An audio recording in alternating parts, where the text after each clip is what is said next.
எல்லாரும் மத்தவங்க வாழ்க்கையை தான் வாழ்றான். அவன் யாருன்னு தேடி கண்டுபிடிக்காத வரைக்கும், கண்டுபிடிச்சக்கு அப்புறம் தான் என் வாழ்க்கையை வாழ ஆரம்பிக்கிறான். அது வரைக்கும் உங்க எல்லாருக்கும் அவன் உருப்படாதவனா தான் தெரியுமா.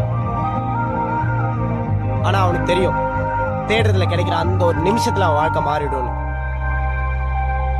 இந்த காலத்து பசங்களை பெத்தவங்க கையை பிடிச்சி தூக்கி விடலாம் தேவையில்ல. நம்பி ஒரு தடவை கையை விட்டா போதும், அவன் வந்துருவான். சாமி வந்தது போல ஆட வைக்கிறான அடி ஏண்டி இந்த வேலை நான் சுத்திரம் பின்னால